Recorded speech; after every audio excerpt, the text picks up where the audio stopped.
Locker Room, with all the sports news you need, live.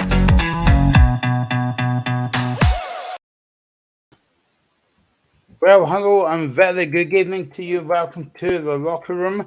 And now you can actually see what we look like because we've been on the radio for a year, and now we're on Independence Live as well.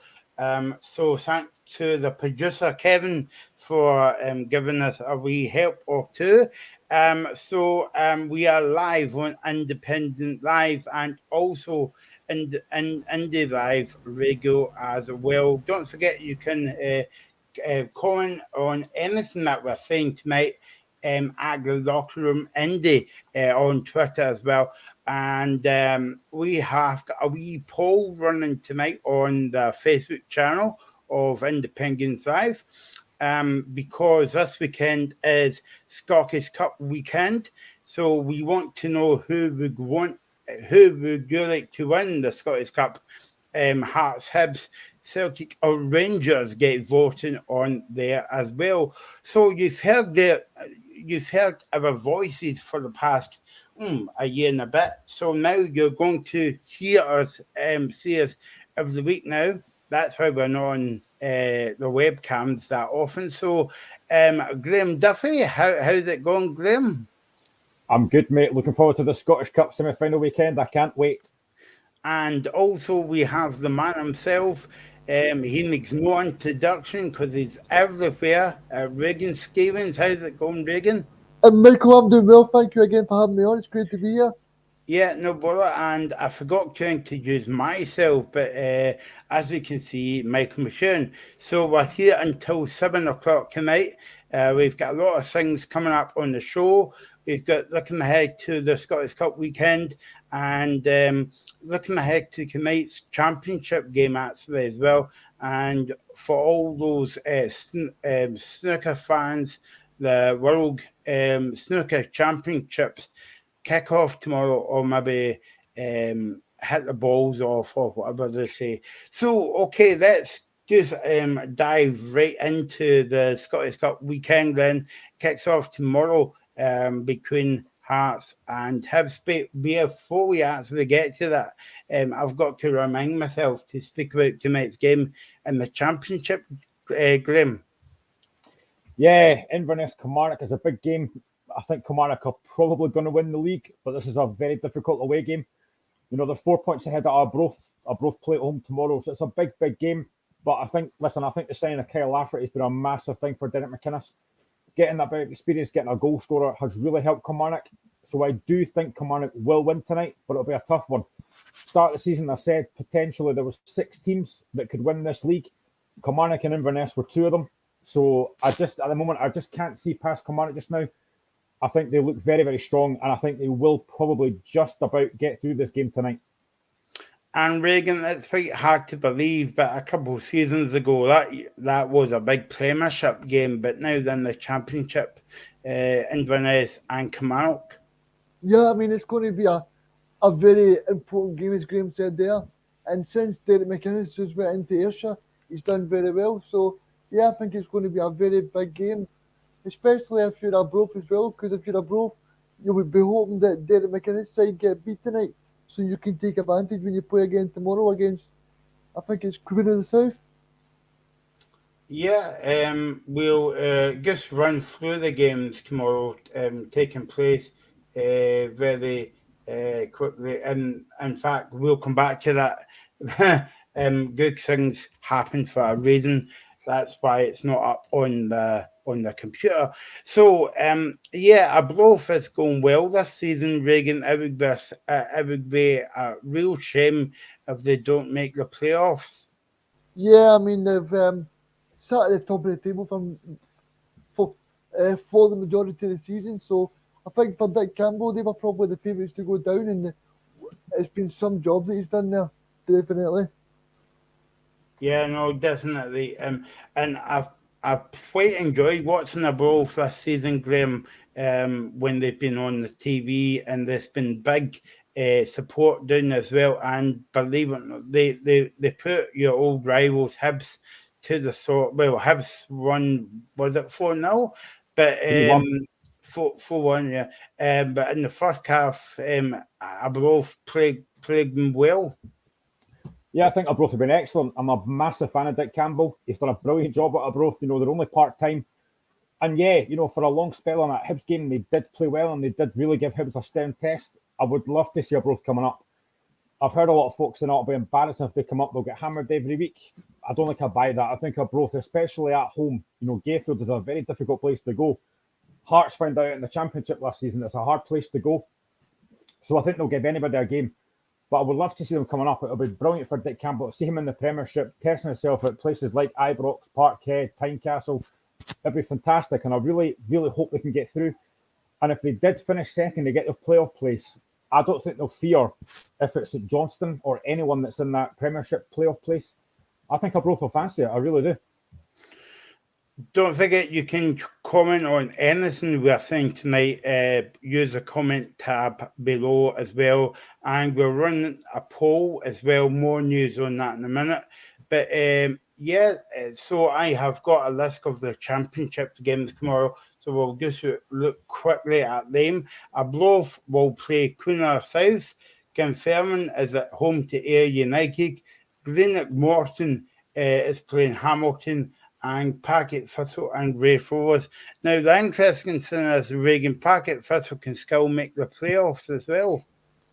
Yeah, I mean, Partick Thistle have been a strange one because they're obviously their stadium has been used by I think it's Queen's Park as well, Michael. Yeah. So I think what they've done is absolutely fantastic as well.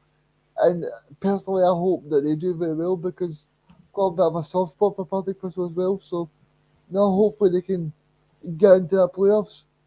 It's a wee bit funny, Glenn, because I know you stay miles away in sunny Pennacook. I've just gave you a address where you stay on air actually, but I don't know, but I stay about 20 minutes away from Glasgow, and I have always got, I don't know if I get it, Reagan, but I've always got a soft spot for Packet Thistle.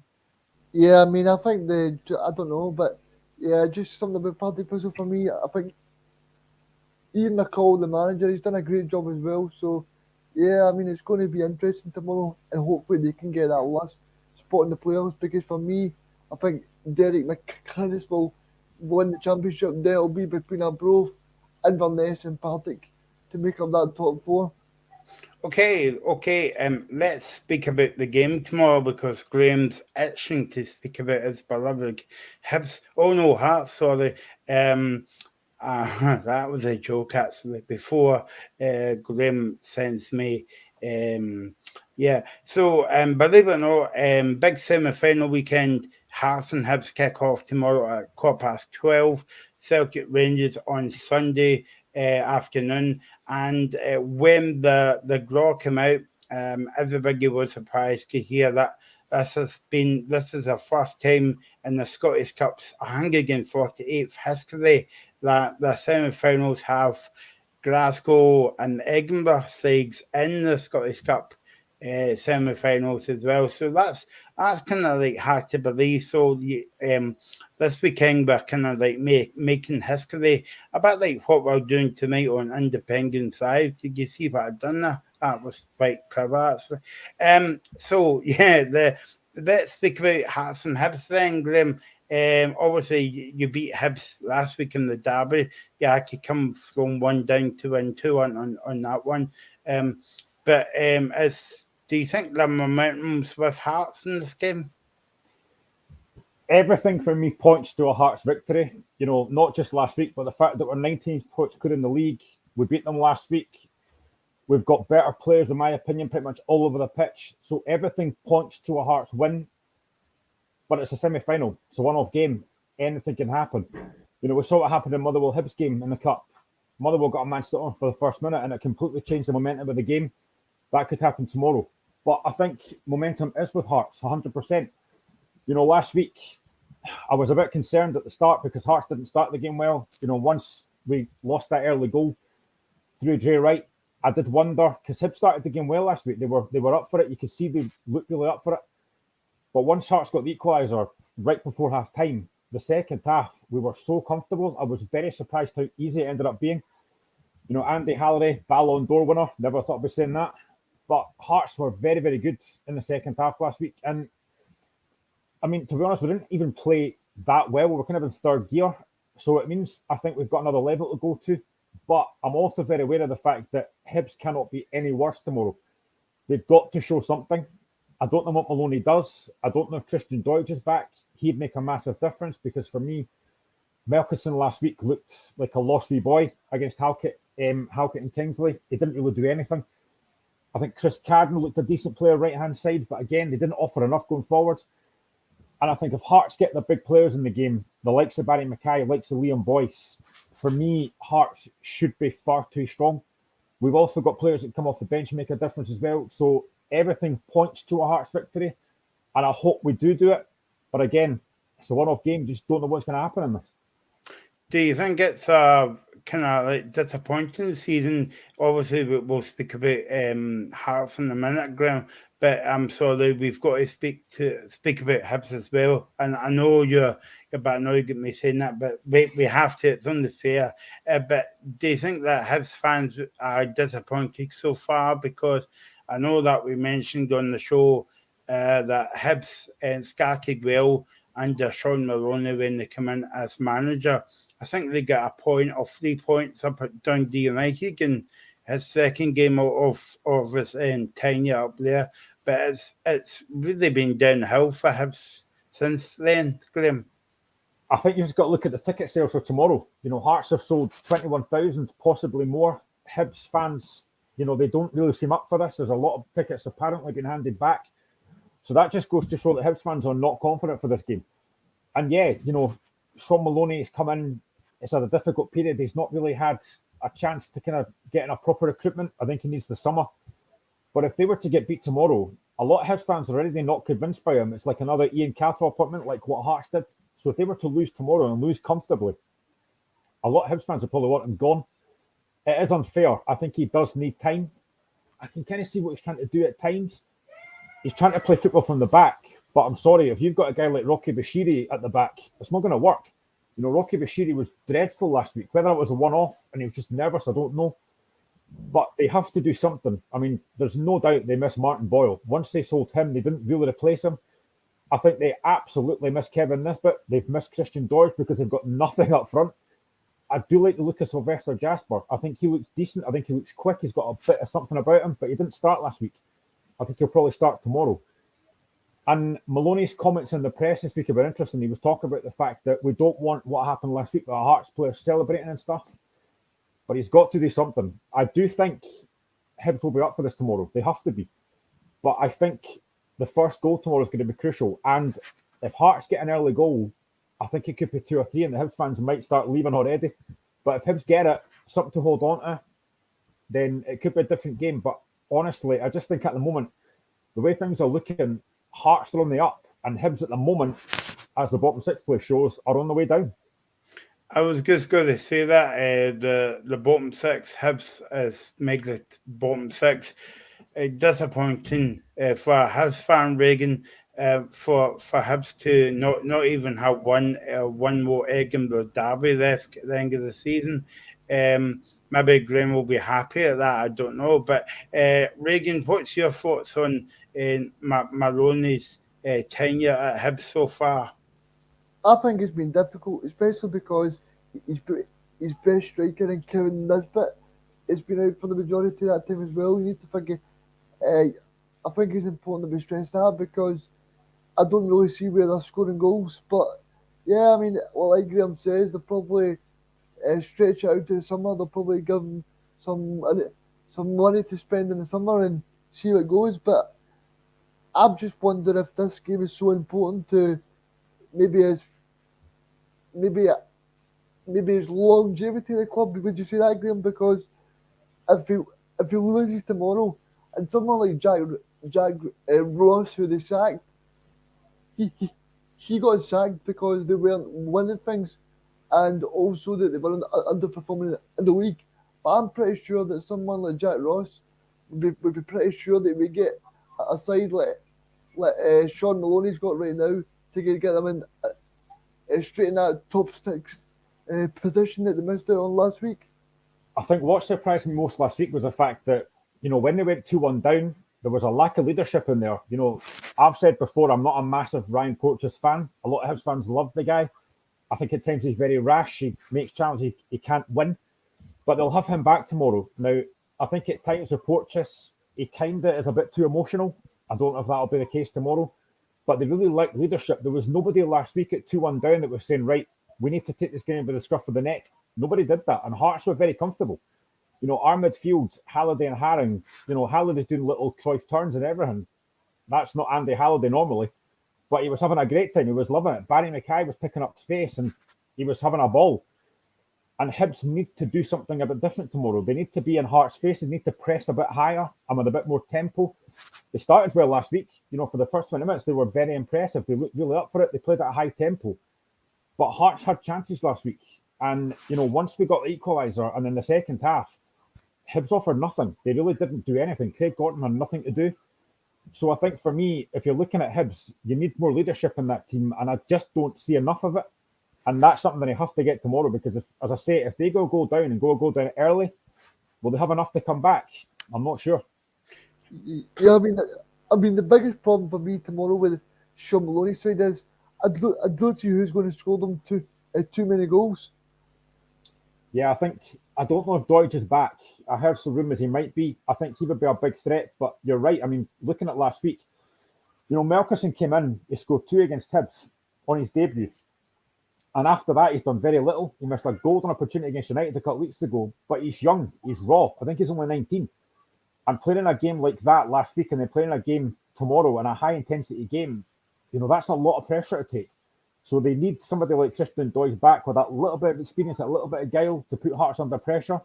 Because as I say, Craig Halkett and Stephen Kingsley had a very, very easy game last week. We've got a comment coming in, and please comment on the video from Gordon. Hi, Gordon, from Facebook. Thanks for watching, and I hope you like what you see as in terms of our faces and not get shocked by not being on the radio for week. But he says that on current form, Hearts and Celtic should both go through to the final, with Celtic taking the honours back. As you said, that well, basically we were saying it's a one-off game, so as you say, football's a fun little game. Before we speak about the Hearts side, Regan, you've been a busy boy yesterday, so you've been speaking to Colin Nish that used to play for Hibs. Yeah, I definitely did, Michael. He was a great. It was so good to get him on and talk to him a bit about the green side of Edinburgh, because he spoke about his time at the club and he also spoke about the Scottish Cup semi-final. So it was so good to get him on, yeah. Yep, so we're just going to play that VT now. Don't worry, we've got the Hearts side coming up as well, just in case Graham gets a wee bit annoyed, as he always does from time to time.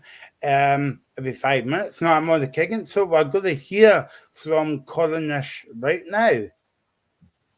5 until 7 this Friday night, we are joined by Colin Nish. Thank you for joining me, Colin. No, thanks for having me. No problem. So we just wanted to get you on this Friday to chat about the big game that's on tomorrow, the Edinburgh Derby.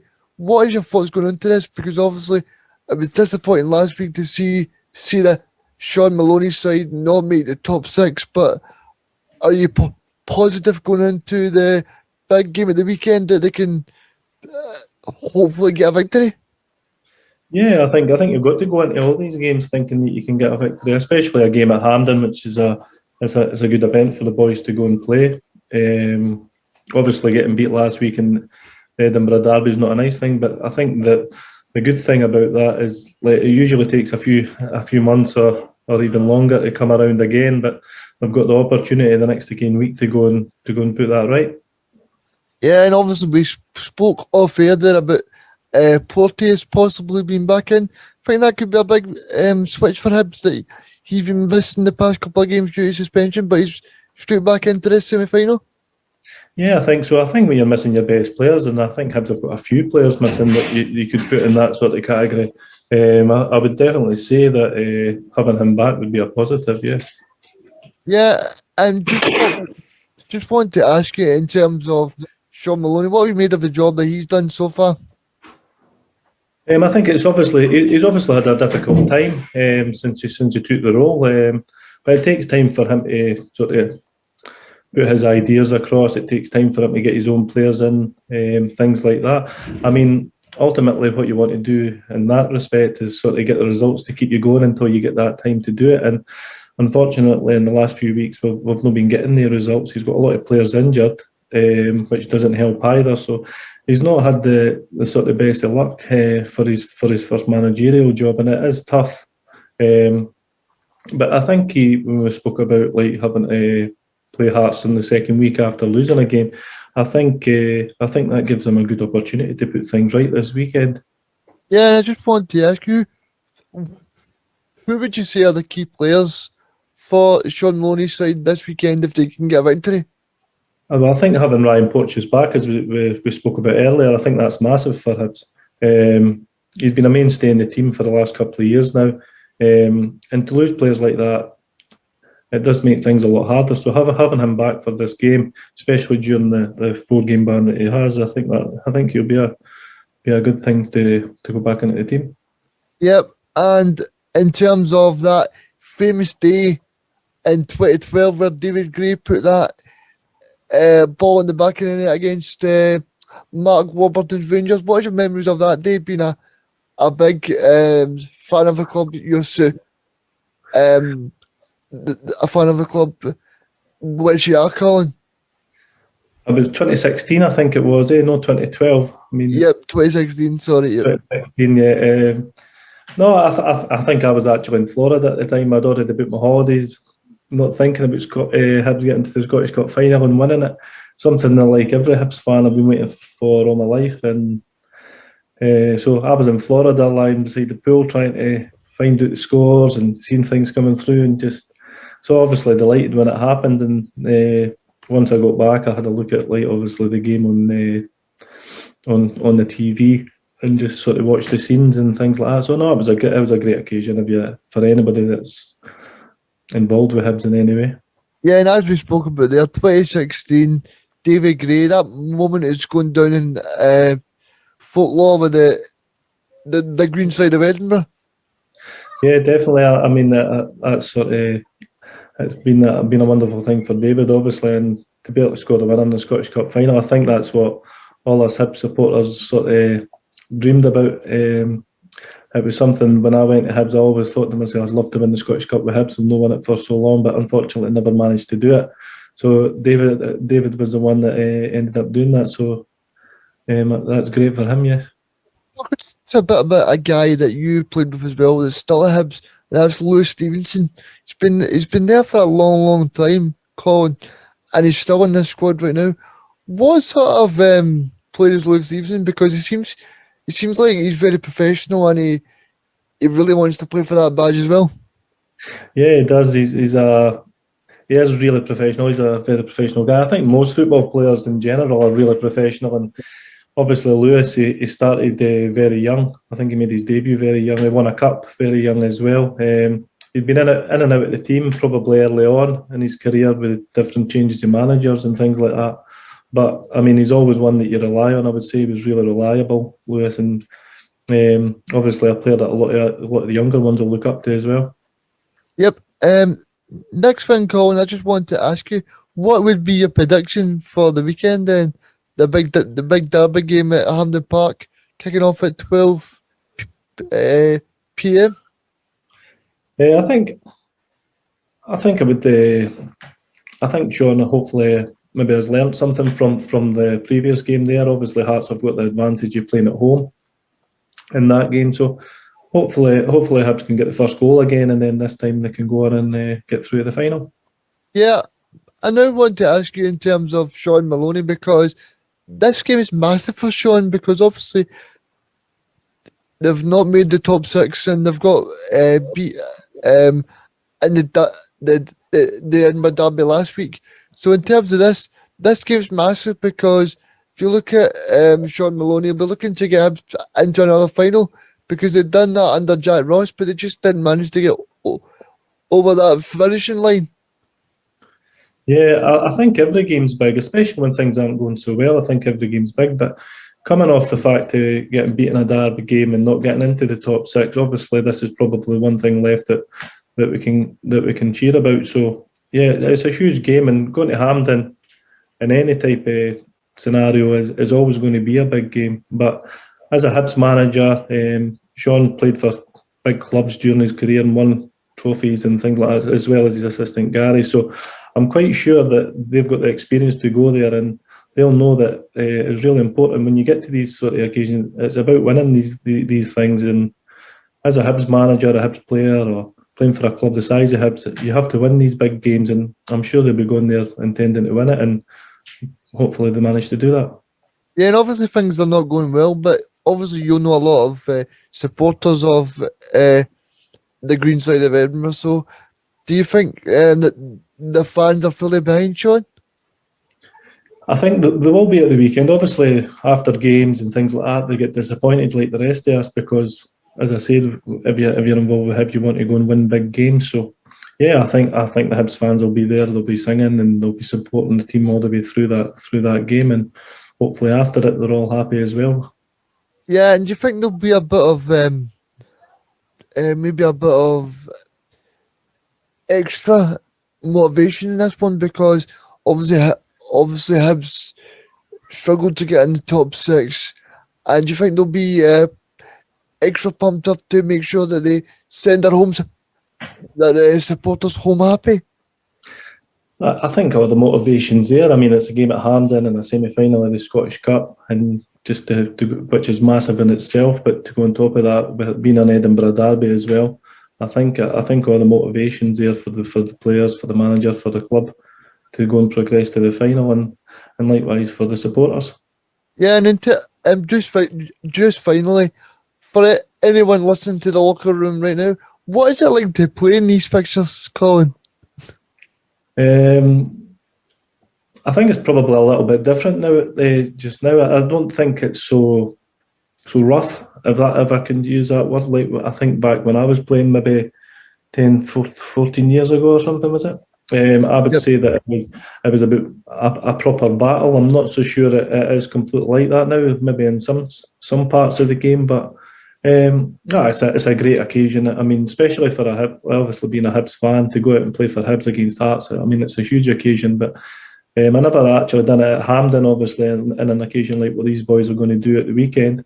But it'll be a huge occasion for the guys, and as I say, sometimes that nervous energy and these kind of things can help you. So hopefully it does for the boys at the weekend, and they manage to get through at the final. Okay, Colin, thank you for joining us on the thank you for joining us on the locker room. It's been great to have you on. Have you got a final message to the supporters of the green side of Edinburgh for the weekend? Good luck for the weekend. Thank you. Cheers, pal. Thank you. There we go. That was Hibs, ex-Hibs player, Colin Nish, joining us on the locker room. Thanks to Regan. There'll be plenty of other interviews coming up. And don't, before Graham falls out with us, yes, we'll all hear from the Hearts egg in a wee minute or two as well. But yeah, Regan, that was a good insight into the questions that you were asking about Sean Malone and the supporters as well. But I was very interested. What he was saying was he was away on holiday and they didn't realise that Hibs won the Scottish Cup. So there you go. I was just going to ask you, what did you make of the interview? Did you like it? Yeah. No. You done a superb job, Regan. I think I'm going to put you on interview duties from now on as well. So Graham, from listening to your opposite number there, what do you think of Nish's comments about the game and also Sean Maloney? Sorry, I zoned out. Who was that? I must have missed that interview. Must have switched it off or something. My camera must have switched off. No, I mean, he came across very well. I think he's right. I think he spoke very well. He never gave a prediction, though. Is he worried? He should be. But no, I think he came across very well, to be fair. He speaks very well. And I think he was absolutely bang on about his comments about Sean Maloney. And I think, as I say, Maloney is going to need more time. He needs a proper transfer window. He's not really had that yet. And I think come this summer, I think Hibs will be a little bit better and a little bit stronger. But they need to get a bit more strength and depth because, as I say, I don't know if tomorrow they've got enough to win this tie. But as I keep saying, it's a one-off game. You just don't know what can happen. There could be anything. Could be a red card, a poor refereeing decision. So anything can happen. But I think Colin Nish spoke very, very well. Okay, let's speak about your beloved Hearts side now.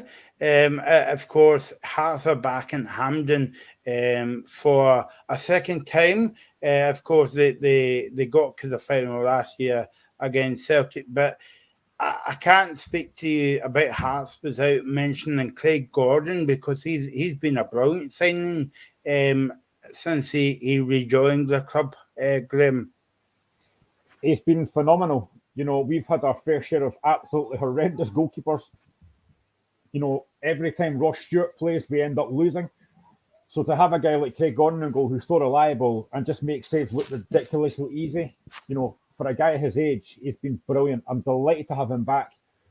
And he's just been superb. And I think he probably will be Hearts player of the season. I know we're third, we've had a very good season, but he's part of the reason for that. And, for Hearts and Scotland, he's been brilliant. So just having that guy at the back that you can rely on. And if a defender makes a mistake, you know that whoever's going through on goal, they still got to get past Craig Gordon. Where in the past, we've had guys like Bobby's Lamal and Colin Doyle who are just awful. So, yeah, Craig Gordon, absolutely brilliant. And it just gets better with age. He's been phenomenal. I know you don't want me to ask you this question, but hey-ho, I'm going to ask you as well. If Hearts get to the final and they don't win it, Graham, is it still a successful season for Hearts? Because thinking about last season where you were, and, making the top six as well. No, I don't think so. I think getting to the final is a massive achievement. If we win tomorrow, Hearts fans like myself will be absolutely delighted. But it's been a brilliant season. Start of the season, I wanted to get top 3, top 4. We've got that. I wanted European football. We're going to get that. So whatever happens, it's been a brilliant season. And, you've got to be fancying Celtic and Rangers to win the cup strongly, whoever wins that game on Sunday.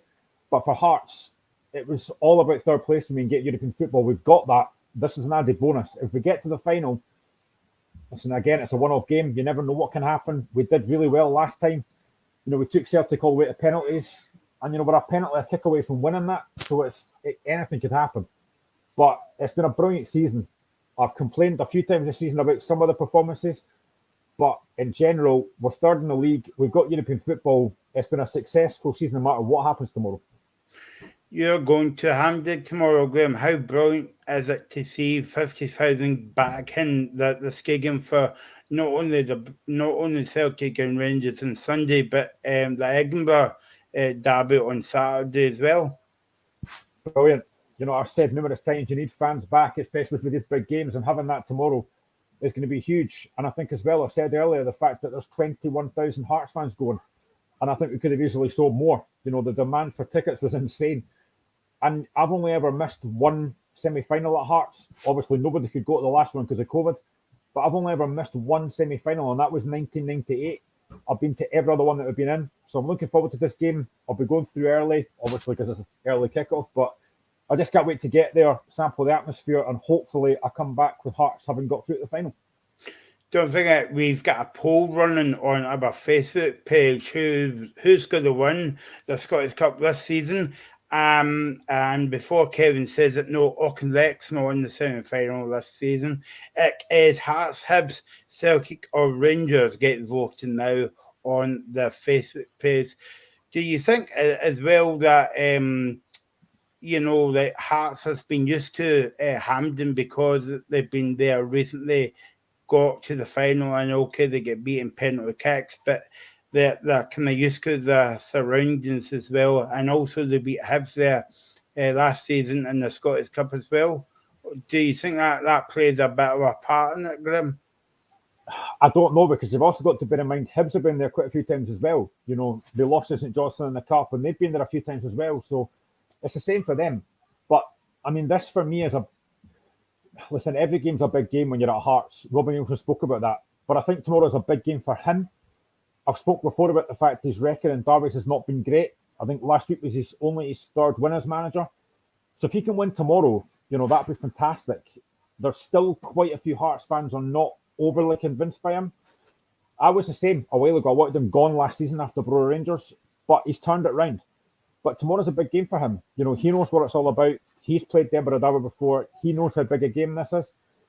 So I think, listen, anything can happen at Hampden. One-off game, anything can happen. But I think, I just look at that Hearts team and I just think that Hearts team is very strong right now. And it's a likeable squad as well. There's very few players in that team. Maybe a few weeks ago, Andy Halliday was only the one that I didn't like. But apart from that, it's a very likeable squad. You know, the players all want to be here. They're all working for each other. We've got players signed on long-term contracts, which is huge for next season. So I think they're going to this game tomorrow with a lot of confidence. The one word that we use is complacency. We cannot be complacent. But if we turn up tomorrow and the big players perform, then Hearts should win. You mentioned Andy Halliday there. How big a boost is it to have Mackay signing a new deal? Because I know that you're a big fan of him, Graham.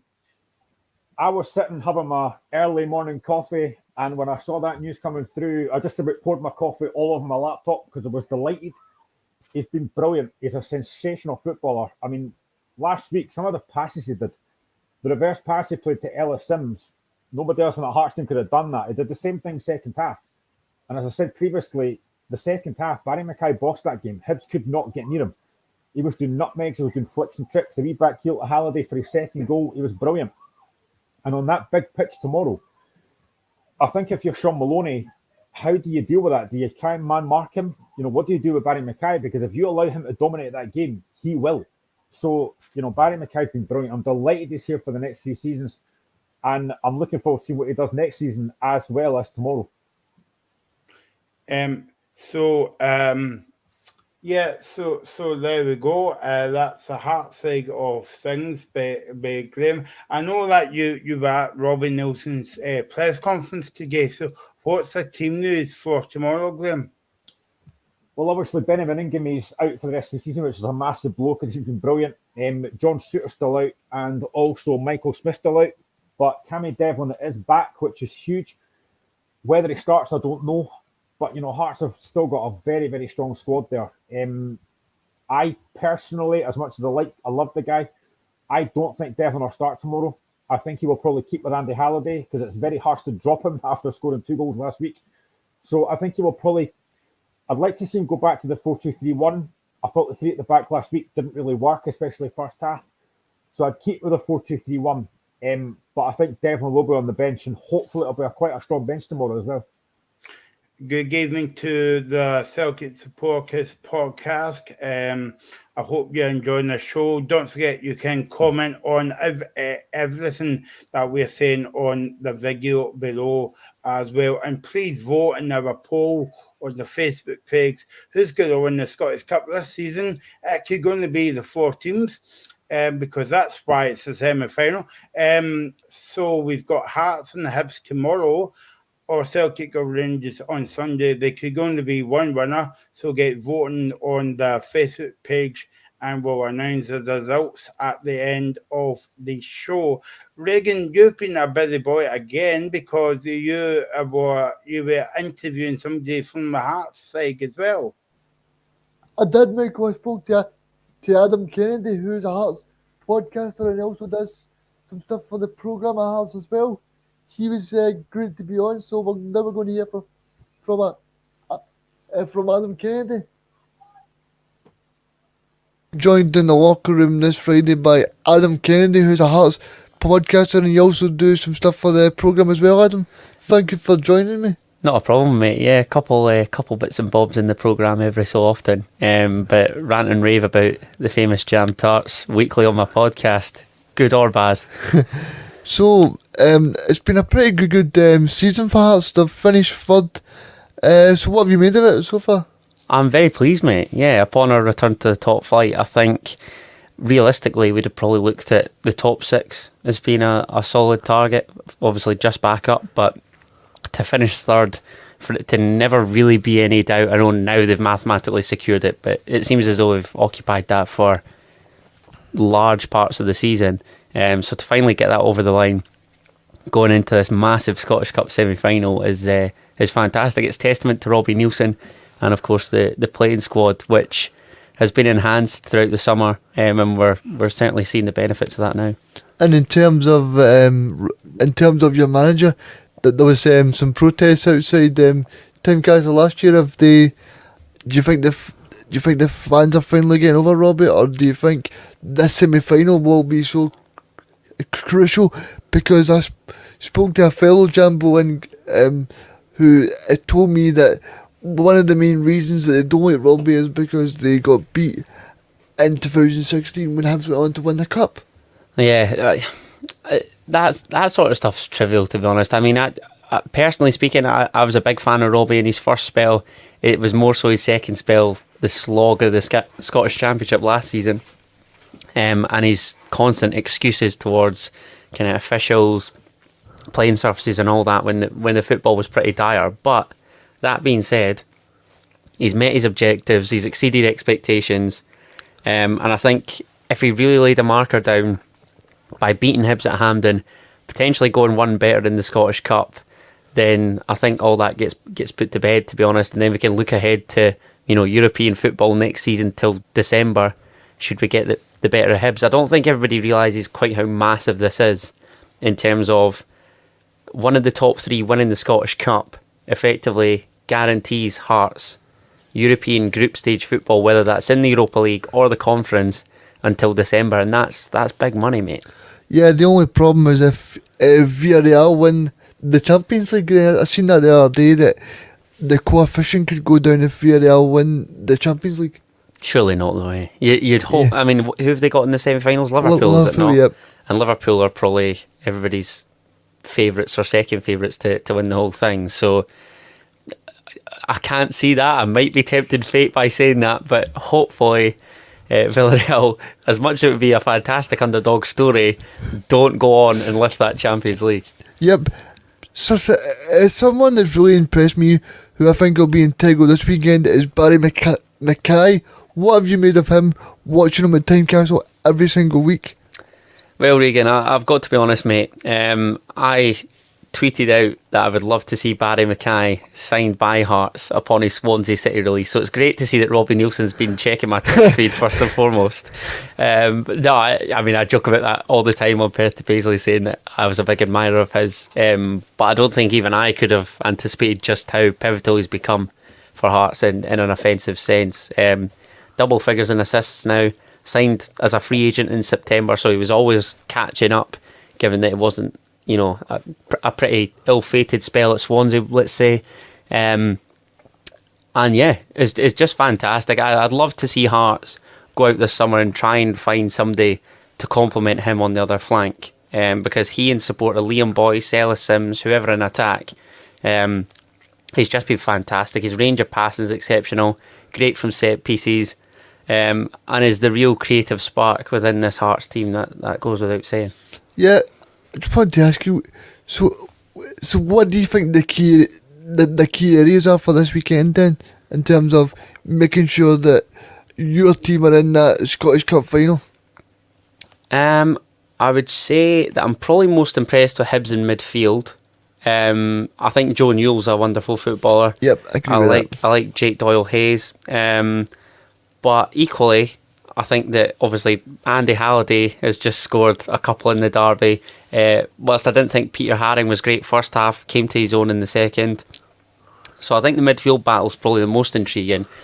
If I'm looking at it from a Hearts perspective, I would be saying to get Rocky Bashiri under pressure early doors. I know that they'll be boosted by the return of Ryan Porteous, who I thought was actually outstanding in the last derby at Easter Road. I thought he was one of the best, if not the best player on the park. So I'd be telling Ellis Sims to stretch the game and hope that Barry Mackay and Liam Boyce can sort of pick up the wee pockets. It seemed like Andy Halliday was doing that coming from deep in the last derby. So if the big man can rile up the three centre halves, and hopefully we pick up second balls and what have you off that, then I think we should be in good shape. Yep, and in terms of your midfield, Benny Benigami is missing this game. He's been great all year. I think he'll be a huge miss for you as well.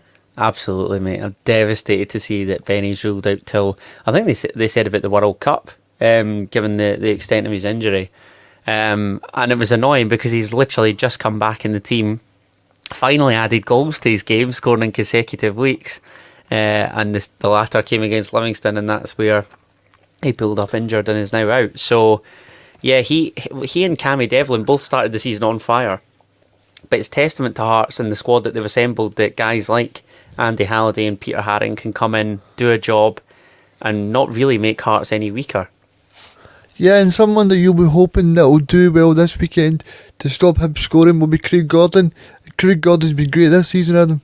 Best goalkeeper in the country, mate. He's Scotland's Yeah, number one for a reason. I agree with that. He's top drawer. And we're just so lucky to have him. I think even whilst in the Championship, signing him there was a massive coup. But it'd be a massive coup for any Premiership side now. He's absolutely top drawer. He is literally pulling off a world-class save every week. And that's no exaggeration with saying that. Very lucky to have him. And he just gives everybody around the club a massive lift as well. Because the season we were relegated, we had three, frankly, hopeless goalkeepers. So it gives the defence a lift. And then it must be a massive morale boost as a player to know that if your man does get past you, he's going to have a job on his hands to get past Craig Gordon, that's for sure. Do you think it helps that Craig Gordon is also a Jambo as well, and he can pass on what this victory will do for the morale of the team as well?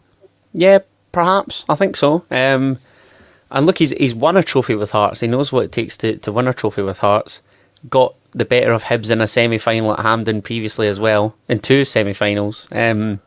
So hopefully we can just go on better. It would be fairy tale stuff for Craig Gordon having won the Scottish Cup in 2006 with his boyhood team. I know he had his spell at Celtic where it was, trophies aplenty, but to then come back, drag us up from the Championship, which he effectively did single-handedly, and of course lift that Scottish Cup would be brilliant. And getting the club back into Europe as well is also fantastic. Yeah, I now want to ask you about Sims, who was also signed in January. What have you made of him?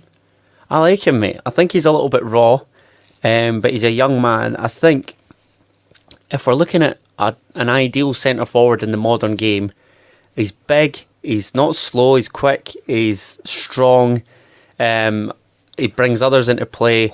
He's like a target man of previous seasons, but I think if you're setting up to have one up front, he is ideal. I know his finishing can be suspect. It might take a couple chances for him to score, but I think he's a perfect all-rounder in the sense that you'd notice him bringing others into play just as much as he's at the heart of stuff. So I like the big man, and I think qualifying for Europe, that could potentially be a pulling power again for Hearts over, I don't know, a loan to, say, another English Championship club. Yep, and in terms of the National Stadium, what are you expecting from the stadium? Because I know people, they criticise it and say it's a bad stadium, but for me, when you go to the National Stadium, it means that a little bit more. I hear that. It's a great day out, first and foremost. I will say that Hearts fans have been, gagging on trips to Hampden for a good few years now. What I would say is, I know that it comes under criticism. I think that's predominantly down to the running track. I'm not the biggest fan of a running track in a stadium anyway. But I think you're right. I think going to the National Stadium in itself, that sort of pull that it has, that feel, it's fantastic, and it's what we're after. But in terms of Hampden Park itself, rightly criticised in my opinion. I do think it does need a wee revamp. But I'd certainly rather have that than the shouts of, when it's an all Edinburgh clash, Murrayfield, because Murrayfield is certainly not a footballing stadium. No way. Yep, Adam, so it's coming to that time of the show. I just want to get your prediction for the weekend then. Well, I said 2-0 last weekend, and it ended up being a 2-goal victory, albeit by a 3-1 scoreline. So I'll say 2-0 again in the hope that history repeats itself, mate. Okay, Adam, and finally, just where can people find your Perth to Paisley podcast? Thanks very much, mate. They can find it at Perth to Paisley pretty much on all the socials. We've got an email account, perthtopaisley@gmail.com, for any kind of queries or what have you. But yeah, any of the socials at Perth to Paisley. And is there anything else you want to mention? Like the programs you've been involved in or anything like that just before we go? I write Scottish Premiership previews for whoscored.com, so you can check those out week by week. I'm on Talk Scottish Football as well on YouTube. Great podcast. And yeah, trying to just gain experience in a multitude of ways, mate. So yeah, thanks very much. Okay, Adam, thank you very much for that. Thank you. Pleasure, mate. Thanks.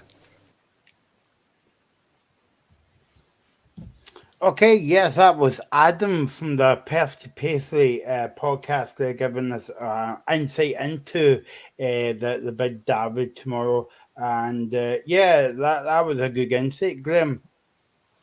Yeah, I'm a massive fan of Adam. I know him and I've listened to him quite a few times, but you could have had me for nothing. But no, it was a great interview and he's absolutely bang on. You know, I spoke about Ellis Sims as well. I think Sims has been brilliant.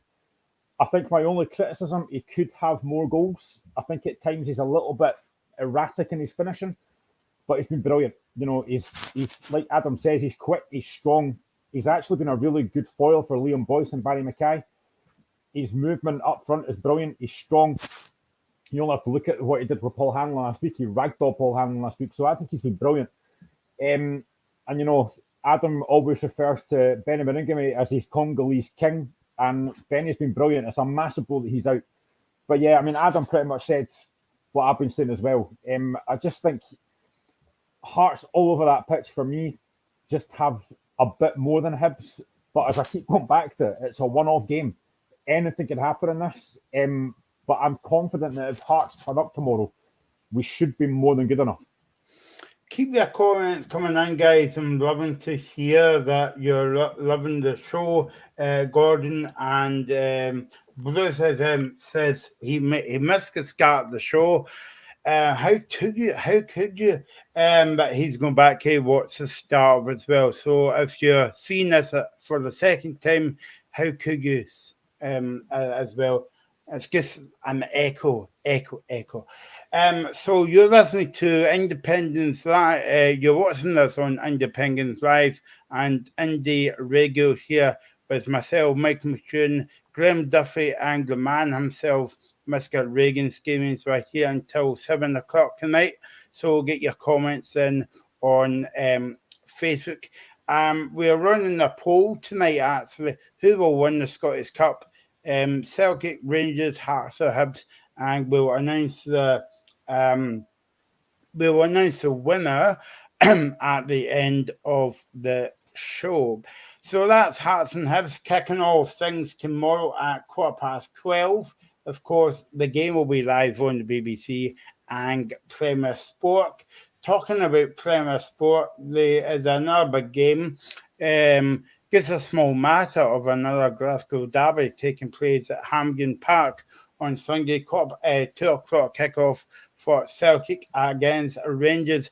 Of course, Rangers is in a bit of a high at the moment, Reagan, after the European win last night at Ibrox against Braga. It was a very exciting game. But to be honest, Rangers won that game by 4 or 5 goals. In the first half, but Braga pulled it back to level the tie, and Rangers won the game in extra time. What's your thoughts on the game? I mean, I thought Rangers were fantastic, first and foremost. I thought they should have blew Braga away in the first half. They had so many good chances. Obviously, VAR stopped them having another 2 goals as well. But I thought Rangers were great, Michael. I thought Braga looked pretty bad, to be honest. But yeah, in terms of Rangers, that'll just be a big boost going into this game on Sunday. But yeah, I mean, for a Scottish side to be in the semi-finals of the a European competition. It's just fantastic. So hopefully Rangers can build on that and do well in European competition. Do you think that they'll use that as a motivational tool for Sunday's game? Yeah, but watching on last night, I was thinking this myself. I was thinking this would be a good motivation, but also they've also went an extra 30 minutes as well. Michael, what do you think will play a part and maybe play into Celtic's hands as well? I don't know what you and Graham think about that. I think it's got to have an effect. You're right. Rangers were very impressive last night. They should have had that game won easily by half time. Braga didn't offer anything. Once they get the man sent off, 42nd minute, and Rangers get the penalty and go 2-0 up, you're thinking game over. But, again, Rangers' deficiency from a set piece cost them there, or it could have cost them. But they had more than enough to win that game. And I think extra time has to be a massive factor. They're going into that game as underdogs anyway on Sunday. So it will be huge, but I think they will be up for it. There's no question about that. But is that extra half an hour going to take a lot out of them? Is there any changes they can make? I said a couple of weeks ago that I didn't think Kemar Roof was a natural goal scorer. How getting wrong on my proof, because he scored a hat-trick last week and he scored again last night, so never trust my predictions. But Rangers looked very good last night, but Sunday's a completely different game entirely. Celtic have got very, very good players at the moment. Just a massive, massive test. And I think that extra half hour might just take a lot out of them. How big a blow, Graham, is Morelos not to be in the team? I thought it was going to be massive, but Kemar Roof is stepping up at the moment. So it maybe isn't that big an effect, but there's no question that Morelos has been fantastic for Rangers. And I think especially for a game like Sunday, Rangers could do with him, that kind of presence up front. But if Kemar Roof looks very lively just now, and he's coming out of a vein of form just now, so he'll be looking to try and take any chances he gets. But listen, Morelos is a big player for Rangers, so yeah, it's a massive loss, but I think they might be okay on Sunday with Kemar Roof up front. Do you think that they would want to get one over in Celtic, because obviously a few weeks ago they went to Celtic went to Hibs and put on a kind of decent performance, you would say, apart from the first 10 minutes? Yeah, Rangers started that game really well. Ramsey gets early goal and they looked really up for it. But, when you play against that Celtic team, you've got to hold the lead for a bit longer. They couldn't do that. And once Celtic went in front through Carter Vickers, there was only one winner. Rangers put a lot of balls in the box, but Celtic just dealt with that so comfortably. And I think as well, Rangers going to that game on Sunday, they want to stop Celtic getting that treble, which I've already said I think they will get. So there's no extra incentive needed. But if they can win on Sunday and stop Celtic getting the treble, then that's probably a bit of a boost for Rangers. I was going to say Reagan as well, that how big a miss is Morelos as well, but also just listening to Andy Postecoglou's press conference today, that Giakoumakis is out. Now, a couple of weeks ago, that would be a worry, but now Celtic's get options all over the park, because he said Kyogo will play. He won't play for the whole 90 minutes. So do you think that's where the game's going to be won lost between the kind of like the kind of like players that will drop out and players will come in? Because obviously Giakoumakis is out now for the game on Sunday, and Kyogo's going to start the game for Celtic. So do you think that's the difference between the two squads at the moment? Yeah, I think that's a very good point to make, Michael, because if you look at Rangers' strength and depth, they've got Cedric Eaton, who's the next choice striker, so he's not of the class of Kyogo. So for me, I think Celtic have got a very strong squad. I do think not having Giakoumakis in though is a big disappointment, you would say, Michael, because even though Giakoumakis has not scored in the last two derby games, he's still contributed very, very well. He's a different choice for Ange Postecoglou, and I think that's the kind of guy that Celtic need on Sunday. But yeah, I think Celtic have got the perfect person there, and Kyogo to slot straight in that centre forward position. Yeah, no, actually be a good game on Sunday. And before we go on to speaking about Rangers on Sunday, how big a player is Tom Rogic? Because he loves playing in these kind of derbies, Reagan. Yeah, I mean, we often say on different podcasts about Tom Rogic plays in slippers, and I just think Tom Rogic is a fantastic player. I mean, every game against Rangers, he just seems to turn up and put in one of those brilliant performances. So I'm looking forward to it, and I do think Celtic will win the game because of someone like Tom Rogic. I mean, um, I just think he's been sensational. It was only this time last year that Neil Lennon tried to sell Tom Rogic to Saudi Arabia for £2 million. Reagan, do It's you ha- think? Sorry, Michael. Just got to say, Reagan, do you think Rogic should be up there for Player of the Year? He's not my player of the year, but yeah, I do think he'll be up there. Yep. Yeah, no, that's a good question, Glenn. But where from a Celtic Rangers point of view, first of all, Celtic, where's the game going to be won and lost? Do you think, Glenn? If Celtic score more goals than Rangers, I think I've used that one before, but use it again. No, I think for me, listen, even as a Hearts fan, I can respect the job that Ange Postecoglou's done. I think he's been brilliant. I think he's been a breath of fresh air for not just Celtic, but for Scottish football. And I've said this before as well on another channel that I think as well as what he's done on the pitch with Celtic, I think he just seems a nice guy off the pitch as well, taking photos with fans and stuff. So I think for me, what he's done with that Celtic team in such a short space of time and the recruitment he's got in, I was very ignorant of the fact that I didn't know who the guy was when he came in. And a lot of the players he signed, the likes of Kyogo, Maeda, Giakoumakis, I didn't know anything about them, but they've been brilliant. And I think in terms of Sunday, I think where the game will be won is that midfield. I think if you look at the Celtic midfield, Callum McGregor, Hatate, Rogic, that for me is a very strong midfield. And if they dominate that midfield, I think they win it. I don't see, Rangers have got guys like Ryan Jack and that in there, but I just think Celtic have got that much better quality. And again, you look at the forward line as well. Giakoumakis a few weeks ago was probably a bit hit and miss, but he's been very impressive. And having Kyogo back is going to be huge. And I think as well, one player that we haven't mentioned yet, I don't know if you're going to mention him, but I think it's Maeda. We spoke about this after the Rangers game. Maeda's work rate off the ball is just as good as what he does on the ball. He's constant pressing, he's constant harrying, he tracks back. I think Maeda's been brilliant, and he's starting to put goals into his game as well. So he's a massive threat. If Rangers switch off for a second against him, he'll punish you. And I think if I'm a Rangers fan looking at what could potentially be a Celtic forward line of Jota, Kyogo and Maeda, I mean, that's frightening. There's quick, there's pace, there's ability in there. That is a frightening forward line.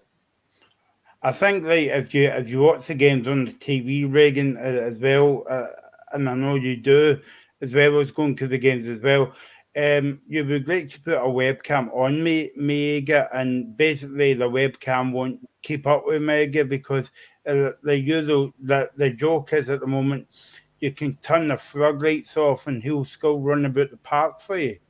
Yeah, Michael. I mean, I think Maeda's still running down London Road. I think as we speak, he's just been a breath of fresh air for Ange Postecoglou. Obviously, Ange worked with him at Yokohama for his previous job, so he knew exactly what he was getting with Maeda. And I think what he's brought to Scottish football is he just works so hard, as Graham says, and he's just. I don't think he's like Kyogo. I mean, he doesn't score fantastic goals, but I think what he does for the overall team will benefit Celtic on Sunday, even if it does go to 120 minutes. Graham, Celtic's 17 undefeated games at Hampden so far. That's some record actually. So Rangers has got their work cut out. They have, and just you look at the Celtic team, and we spoke about certain players before, but even if you look at guys like Greg Taylor, the turnaround on him. We mentioned Tom Rogic a minute ago. He's been like a completely different player. We all know the ability he's got. And he loves a big stage at Hampden. Look at the amount of quality goals he scored there.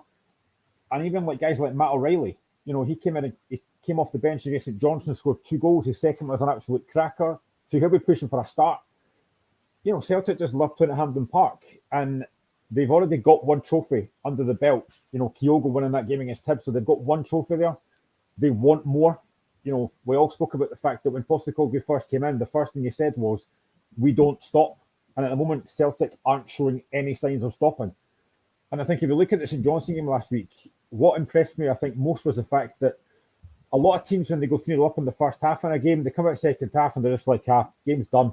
We know it, the opposition know it, we'll just take our foot off the gas. Celtic didn't do that. They went for more and scored more. So I think again, like the Hearts game on Saturday, I think the first goal is crucial. I think if Celtic get it and they get it early, I think they could punish Rangers, because Rangers will have heavy legs after the game yesterday. So this is an interesting game, but I think Celtic probably will be a little bit too strong. Before we go on to speak about Rangers on Sunday, Reagan, back to you, because you have been interviewing somebody from the Celtic Supporters podcast, I believe. I was interviewed Dale yesterday, who was very good when he came on. So I'm looking forward to sharing this interview with you guys, because Dale was very passionate about Celtic, and it was great to speak to him about Celtic ahead of a massive game, Celtic and Rangers on Sunday. John, on the locker room, Dale, it's great to have you on. My pleasure, mate. Thank you very much for having me. So obviously you're a Celtic fan and you do a Celtic podcast as well. We just want... Mate. Yes, mate. I've been doing the Celtic Supporters podcast probably for about a year and a half now, mate. Just interviewing fans about their Celtic story and their journey. And I jump on to other folks. I've spoke to Juddy and Boyce and Come On the Hooks and Gaz as well for the appreciation page. So I've been doing it for a wee bit now, mate. Really enjoy it. So this is Dale from the Celtic Supporters podcast. So Dale, what's your expectations going into the Glasgow derby at the weekend for Celtic? Very, very confident, mate. I'm a season ticket holder, so I was at the game at the weekend, and obviously the derby performance the week previous, and just in general, mate, the last few months, the performance levels are through the roof. The team are playing very well at the moment, mate. So I'm relatively confident going in, mate. I think it's going to be a big win. The Hampden Park really suits us as a side, so I fancy Celtic to win 3 or 4-0 at the weekend. Yeah, and so from your perspective as well, whereabouts do you think that Celtic can really get at Rangers? I think the attacking sense, mate. Obviously, the work rate showed at Ibrox, even though the stats kind of went against us, with Rangers having more of the ball. But I think the way Ange sets up, you'll maybe see that again at the weekend, that they'll maybe have a wee bit more of the ball, but they didn't really penetrate us much at Ibrox. So Maeda and Jota, and depending who's in the middle of the park, I think the work rate wins the game. In an attacking sense, whether it be Giamakis or Kyogo comes in, I just think we've got far too much firepower for them, mate. Yep, and in terms of Starfelt and Carter Vickers, I've been impressed by them too, because they've built up a great partnership. Aye, I was probably like quite a lot of Celtic fans at the beginning. I wasn't 100% sure in Starfelt, but he's proved me wrong massively, mate. The two of them have got an absolutely fantastic partnership. Carter Vickers, for me, is head and shoulders the best defender in the league. And I think it goes to show that Ange trusts him so much that Julien's been fit for such a long time, and sometimes not even making match day squads. So I think that just shows how good the partnership is. They've been absolutely fantastic for the last 6 months, especially. The partnership they've formed has been out of this world. Yeah, and do you think the fact that Celtic won the game at Ibrox the weekend before, do you think that plays a part in Sunday's game? I think when you speak about the derby, it's when you go into a derby game, kind of all form goes out the window. But I think it's got to play in the Rangers players' minds that the amount of possession they had, and other than the Ramsey goal, Joe Hart was relatively untouched in goals. So I think it's got to play some sort of part, especially in the Celtic side. The confidence will be absolutely flowing through the side at the moment. So going into a derby is you're always a wee bit sceptical because, as we know, anything can happen. But I think it will play a part. Mate. The recent form and possibly depending on the result the night as well, with Rangers in the Europa League could maybe play a wee bit part as well. Confidence wise for them, depending on the result, and also some tired legs on Sunday as well.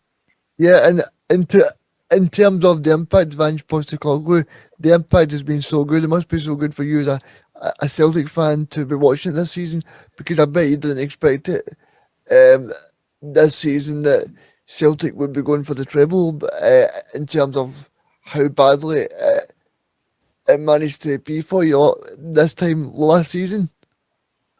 Mate, I'm still pinching myself, to be honest with you. I think most Celtic fans will tell you that we didn't know who Ange Postecoglou was. I was certainly one of them. So obviously the first 6 league games we lost 3, and it looked as if it was going to be a season of a massive turnaround regarding the squad and stuff. But what he's managed to do for pre-Christmas with a paper-thin squad to bringing in the signings in January to where we are now, absolutely no way. Last year I would have thought we'd have been in that position. Yep, and in terms of Sunday, Dale, I'm going to ask you for a scoreline then. I was on a podcast on Sunday, mate, and I was on one last night and Tuesday, and I've said 4-0. So I'm going to stick with 4-0, mate. 4-0. And for Celtic fans that listen to the locker room right now, do you think Kyogo starts ahead of? Because Ange said in the press conference on Tuesday that Giakoumakis and David Turnbull are looking doubtful. So are you thinking that Kyogo starts? Yes, I probably do, mate. I think there's a press conference tomorrow, and we'll maybe know a wee bit more in regards to Giakoumakis, but he eased Kyogo back in. I think he is fully fit. He looked really, really sharp. Obviously what happened in the Hibs game in the League Cup final when they came on and more or less won the Cup final at 50% fit. So yes, for me, mate, that would be the only change. If Giakoumakis is injured, then Kyogo starts through the middle for me, and it's the same side as St Johnstone it did last weekend. Yep, and finally from me, Dale, do you think Celtic are going for the treble then? Yeah, yes, mate. I think it has to be in the conversation now. Obviously, Sunday's a massive game. I'm relatively a glass half full kind of guy, but I don't like to shout for the rooftops too much. But I think the league's won, mate. The treble's got to be spoken about now as a Celtic fan. So I'm quietly confident that the 3 trophies are coming home, mate. Okay, Dale, thank you for joining me on the locker room from 5 o'clock to 7, and we really appreciate you popping on. Thank you very much, mate. I appreciate it. Good talking to you. Okay, so that was Dale from the Celtic Supporters Podcast, and a brilliant insight into a Celtic supporters' point of view on the game. And as you say, that the treble may still be on for Celtic, but all depends on the outcome on Sunday. Let's turn towards Rangers then on Sunday, Graham. Football's a funny old game. Sometimes a week's a long time in football. Because last week the Rangers fans were calling for Van Bronckhorst's head after the first European, the first leg of the European game. Yet they won last week. They won the game last night, and now he's the best manager since Slice Breg. Yeah, I mean, football fans are fickle. We're all the same. We all do it. I've done it plenty of times myself. But, that's just part and parcel of being a football fan. When things aren't going well, you're really critical. And when they are going well, you love the team. But I think, on the back of the St Mirren game last week and then obviously the game last night, they'll be on a high going into Sunday. But I just think looking through that Celtic team, they just look very, very strong. And I think for Rangers, it's going to be a question of how do they go about it? Will they have to make changes because of that game last night? Are players going to be tired after that game last night? Listen, they shouldn't really be tired because you've got a massive semi-final coming up. But it's only natural that the legs are going to be a bit heavy. And as I say, if Celtic score early, then those legs just get even heavier. So I think in terms of Rangers, what changes are they going to make? I'd imagine that Aaron Ramsey will probably start again. I think he started last night. I still think he's been a bit of a letdown for Rangers, if I'm honest. But Rangers they'll be looking forward to the game on Sunday. But I just think that Celtic team just looks very, very strong just there. And as I say, on the back of scoring 7 goals against St Johnstone, those players look very, very confident. I know, Reagan, that we were talking about, I was saying about Craig Gordon about half an hour ago, what it was for Player of the Year. And obviously, we'll know the nominations in a few weeks' time. But do you think Tavernier would be up there for Rangers this season? Just because he scored another 2 goals in Europe last night, but he's scoring goals for fun at the moment. I do think he'll be up there because I think the amount of times that he contributes to that Rangers team from the right back position has just been incredible. I mean, he's done so well, Michael, as you spoke about there. I think for me, the main guy that will probably win the Player of the Year for me will be McGregor at Celtic. I think people forget that Scott Brown, who's at Celtic for about 12 years, and Callum McGregor stepped in there and he's managed to secure the team to be on a very good path on to Champions League football for next year. I don't think that can be under. I think what he's did there is absolutely incredible. So for me, we go to Callum McGregor, but as you spoke about there, James Tavernier is definitely up there. How big is Aaron McGregor for Rangers on Sunday, Graham, and goals? He's took a lot of stick over the past couple of weeks, I thought, and so we get that Rangers fans in as they basically pass his sell by date as they getting older and all that, but he's got a decent goalkeeper. When you said how big is he, I was going to say I don't know, about 6 foot. I can't mind. But I With think his hands in the air. I think. Listen, he is still a quality goalkeeper. Yes, he has made mistakes this season that are uncharacteristic, but you look at some of the saves that he has made for Rangers that have pulled them out of a hole, really. I think he'll be a really big player, and I think he will be busy on Sunday because I think he will be tested. And even if you look at the game you look back to the game that Celtic won 3-0 at Parkhead, Alan McGregor kept them in that game with some brilliant saves. Yeah. So he was Rangers' best player that day. So McGregor has the ability to still pull out brilliant saves. And listen, as with Craig Gordon, yes, they are getting older, but I think McGregor's still a very, very capable goalkeeper. Obviously, he's not Scotland's number 1 anymore because that falls to Craig Gordon, the big, handsome goalkeeper. But McGregor's still a brilliant goalkeeper. There's no doubt about that. And I think he will be a very busy man on Sunday. And Reagan, brilliant to see a full house back at Hampden on Sunday. Yeah, I mean, one of the big things for me that is brilliant as well is that we've got a 50-50 split, so it'll be 25,000 each. It'll not be this petty nature that's all on with the old firm teams. I mean, for me, I think it's just petty what's going on. Started with Rangers when Celtic won at Ibrox 5-1 when Mikael Lustig scored that great goal. But yeah, I just wish the two clubs would just maybe grow up a little bit, because I think for the overall spectacle, it's a great thing when you've got two sets of fans in there, because I don't know what you guys think, but sometimes it just takes it away if there's only Rangers fans there or only Celtic fans there. And I think for the overall product, if we want to sell it to Sky Sports, to BT Sport, to the different radio stations, then we need to enhance the product. Yeah, no, that's a fair point, like you've made, Reagan, and obviously we were talking about that last week as well, where you had Hearts and Hibs. I won't upset Graham here, but that wasn't on the TV. And then, like, you had Dundee and Dundee and like on Sunday. But Just come back to the semi-final. Well, just come back to what Reagan was saying. It's a brilliant advert for Scottish football. You would say Edinburgh against Glasgow on Saturday and Sunday, Graham, and that's never happened before. Yeah, like you said, 148-year history, and it's the first time we've had the 4 big clubs in the semi-finals. It's great. I'm buzzing for them both. Obviously, I hope Hearts win, but whatever happens, it's a great weekend of football. You know, what Adam Kennedy says is absolutely bang on, and I've said this as well. Murrayfield is not a football stadium. I don't like it for football. I do prefer Hampden, and I actually don't mind travelling through to Glasgow.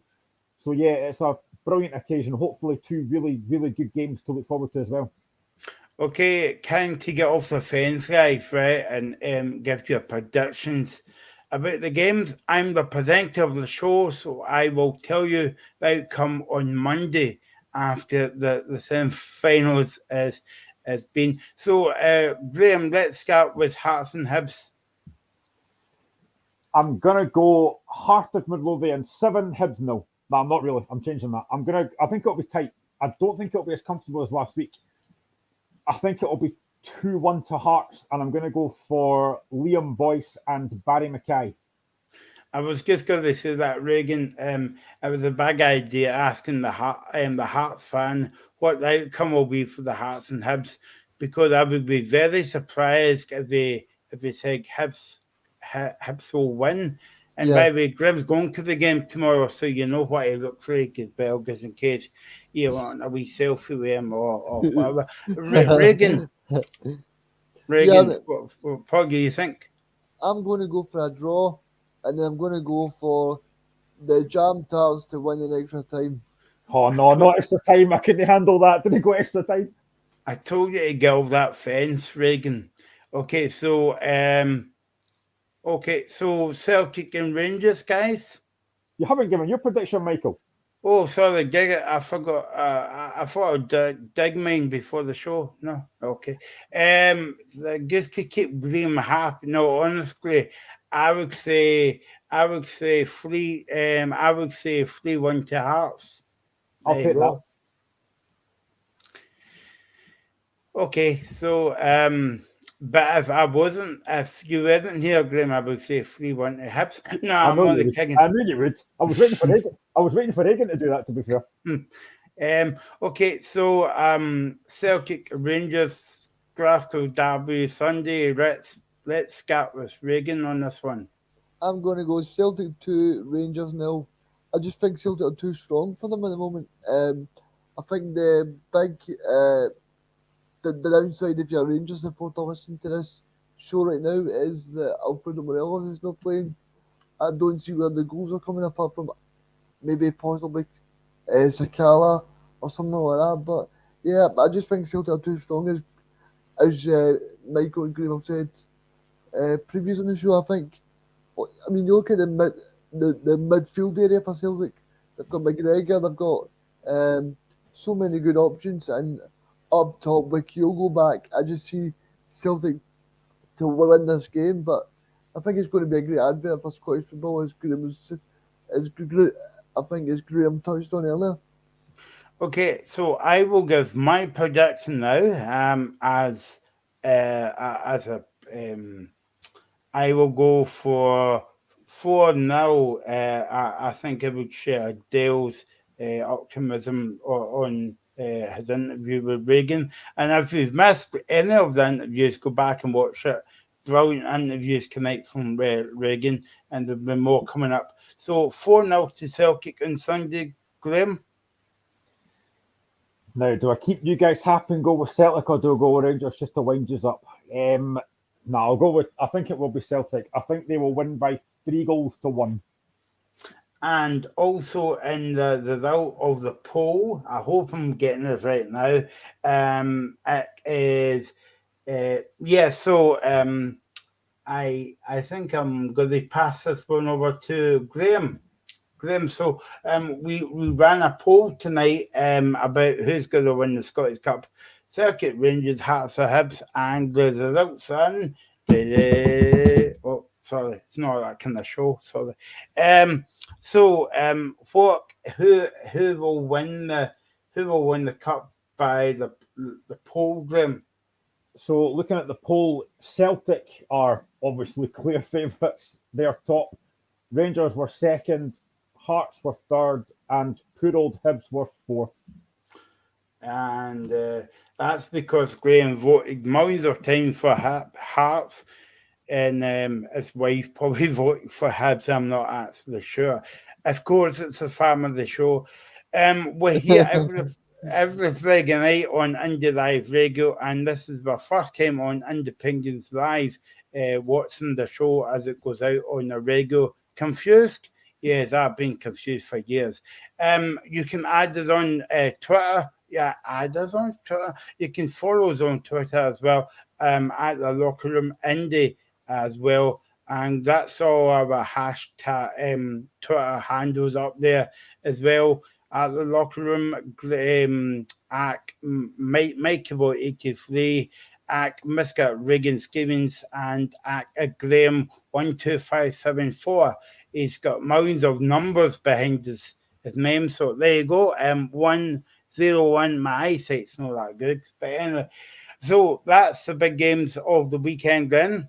Celtic Rangers it off on Sunday, and we will know who's in the final. Well, we'll be halfway there, knowing who's in the final tomorrow afternoon and Sunday. And of course, there's big semi-finals in England as well, Graham, because your team is playing in the semi-final, and Andy Robertson for Liverpool as well. Yeah, I mean, this could be either the best weekend ever or a really horrible weekend for me with Liverpool and Hearts both playing tomorrow. It's a difficult game. I mean, the Man City Liverpool game last week was a brilliant game of football. I have to say it was a fantastic game. Sometimes these big games that get hyped up can be really poor. That was brilliant. I think it's a big boost for us, the fact that Kevin De Bruyne is out for Man City. And to be honest, I think both teams will probably make quite a few changes for this, because there's other big games to come up. You know, Liverpool are only a point behind Man City in the league, but with a tougher fixture list to come. So this is a big game. Liverpool could potentially still do the quadruple. I'll be honest, I don't think it'll happen.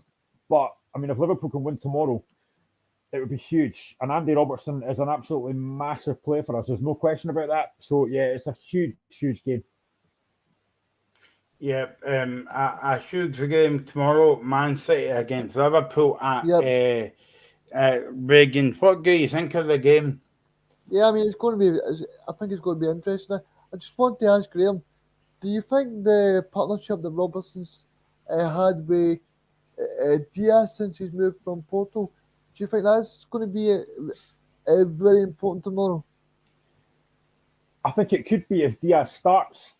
I've got a funny feeling they might start Sadio Mane, who for me he's not really been that great recently. He's still popping up with goals, but I just think the signing of Diaz has been brilliant. He's been fantastic. Every game he plays, he's so lively, he's quick, he's got that burst and pace and that quality about him. And I think there's no doubt that Robertson and him have got a great partnership. And I think for me, one of the biggest things for me, and one of the signings of the, Jurgen Klopp era has been Diogo Jota. A lot of folk were thinking, why are you signing this guy from Wolves? Surely Liverpool should be better than that. Jota's been absolutely fantastic. Every game he looks like he's going to score. And I think that front line is going to be huge tomorrow. I think it probably will be Mane, Jota and Salah. But again, that Man City side, you look all through that side and they've got such quality. I watched their game against Atletico Madrid the other day and it wasn't the greatest of games, let's be honest. But I think Jack Grealish should probably start. Raheem Sterling will probably start. As I say, it's a big, big boost for us that De Bruyne is not fit because he's a brilliant footballer. So I'm hoping that come tomorrow by 6 o'clock that I've got Hearts in the final and Liverpool in the final, and I will be absolutely buzzing. And sorry, Michael. Go on, Regan. I just wanted to ask Graham a question on this game because I listened to people on Sky and BT talk about saying that Man City Liverpool is going to be a big derby for years to come. Do you think that could be the big picture in the Premier League and also in the FA Cup and the Champions League? It will be. I think Liverpool and Man City for the last few years have absolutely raised the bar. Other teams, Man United, Chelsea, Arsenal, they can't really get near us. They can't compete with either of us. You know, the squads that are just so strong and the way they play. And I think, yeah, you know, a lot of folk talked about Liverpool Man United as a big derby. You know, let's be honest, right now it's not. It's Liverpool Man City. That's the game we look forward to most. You know, Liverpool Everton, it's not even a rivalry anymore. I think Liverpool Man City is the massive one. And again, tomorrow's just another installment in that. And you could potentially have Liverpool Man City vying for the league title, which you have. You could potentially have, you know, obviously got the game tomorrow. And yet you could still have a potential for Liverpool Man City in the Champions League as well. So it's getting to be a massive rivalry. You know, I think Pep and Jurgen Klopp have got a lot of, you know, they've got a lot of respect for each other as managers, but they've got that winning mentality. And again, tomorrow, it's another huge game. And hopefully it's a good game. I'll be missing it because I'm on the way back from Hampden. Hopefully I'll be buzzing. So it'll be a huge game tomorrow. It really will be. And hopefully Liverpool can do the business. And there's one more semi-final on Sunday, Reagan. Another one, but you would say that, well, it's a one-off game, but it looks on paper it's going to be one way. I might be wrong here, but Chelsea and Crystal Palace, that, you know, you've really fancied Chelsea in this one. See, I'm quite different than that, Michael. I quite see Palace. I mean, they beat Arsenal last week. They also beat Manchester City this season. And I think they're a very good team to watch this year. They've obviously got some players that are Scottish as well, including James McArthur and people like Odds and Edward who've played in Scotland as well. So I think they're going to be a difficult opponent for Chelsea. But yeah, as you said, Chelsea would expect themselves to go in there and to take themselves to the final against either Man City or Liverpool. Sorry, Regan, I was going to say, you'd have to think that, you know, that game against Madrid, they look like they were going to go through and they've gone out. You've got to think that'll be a massive blow for them going into that game. Yeah, I just wanted to ask you something, Graham. Sorry. It was in terms of Conor Gallagher. Now, he's suspended for this game because Chelsea asked him not to play because he's on loan from Chelsea at Crystal Palace. I think surely Chelsea should let him play in the semi-final.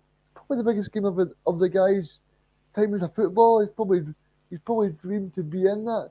And surely if Chelsea are willing to let him play against every other team, I think they should let him play on Sunday against Chelsea, because I don't know what you think, but he's probably one of the best players in the Premier League. Yeah, I've been really impressed with him. I think he's been excellent, and I think it's something I've never agreed with, that if you send a player out on loan, you don't let them play against you. You know, you clearly don't want them, so let them play. And I think I think if I'm Gallagher, I want to play on tomorrow. But you know, that's the way it is, and it's unfortunate. But I do think he should be allowed to play in this game, because for me, I think he's been brilliant. You know, his creativity, he's got a pretty good link up with guys like Zaha, and you know, I don't know if Odds Edwards getting a lot of games at Crystal Palace, but when he has played, he's looked okay. But I think Conor Gallagher, for me, has been the absolute standout in that Palace team. Okay, let's move back up to Scotland then, because obviously, you know, the goings on between Ukraine and Russia, Graham. But there was news coming out yesterday that Scotland's World Cup semi-final with Ukraine has been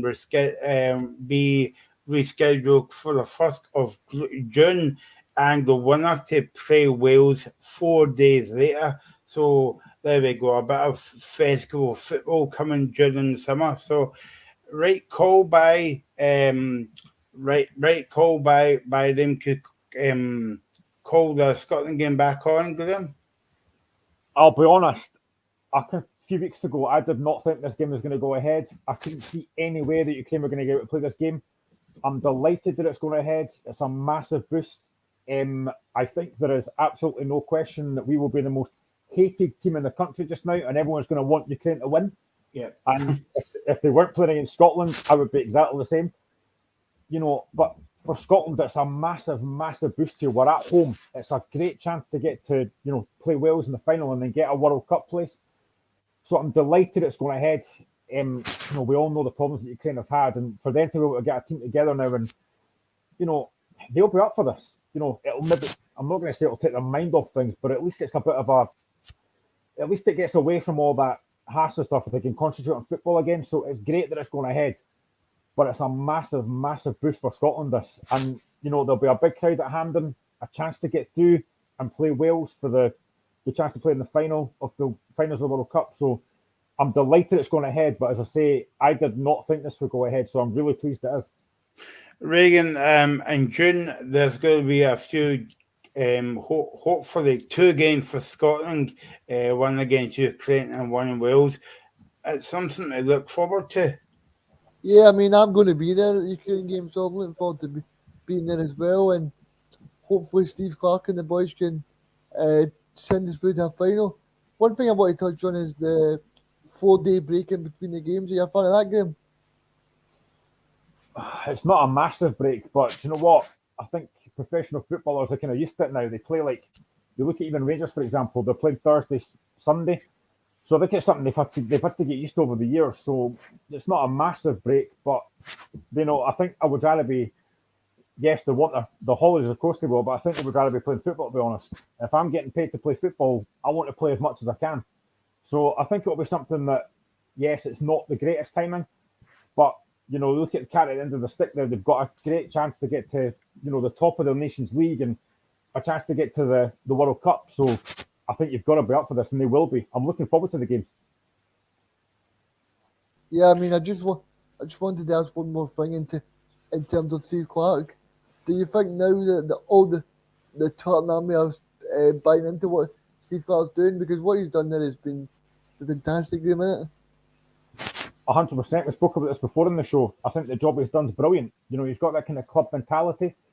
And we've often spoken on the show about the fact that you've got players that want to turn up for Scotland now, whereas in the past, folk weren't turning up for friendly games or things like this. Now, everybody wants to play, and that's huge. And I think you won't see anybody pulling out of these squads for the games against Ukraine. And if we get through against Wales, they all want to be part of this. And I think Steve Clarke's done a great job. Getting to the Euros was fantastic. That game against England, I thought we were brilliant. Yeah, obviously disappointing against Croatia and Czech Republic, but just to be there, to see the Scotland flags with their Scotland fans with their flags at the windows and beeping their car horns and singing Scotland songs. And I genuinely cannot get Yes Sir I Can Boogie in my head. I'll be singing that again shortly. So it's great. There's a real togetherness about that Scotland squad, and you've got to give Steve Clarke massive credit for that. Yeah, I just wanted to ask you one more question on Scotland. Do you think you'll bring Fraser back in from Newcastle? It's a tough one. I think he'll be part of the squad. Whether he starts, I don't know. But again, I think something we've mentioned numerous times is the fact that I don't think Scotland have got enough attacking options going forward. We're looking at Ross Stewart, you're looking at Lyndon Dykes, you're looking at Ryan Christie, you're looking at Che Adams. But apart from that, there's not a lot else there. And I think as well with Ryan Fraser, he can play wing back as well. He's used to playing that role. So I think it's a good option to have, but whether he starts him, I'm not particularly sure.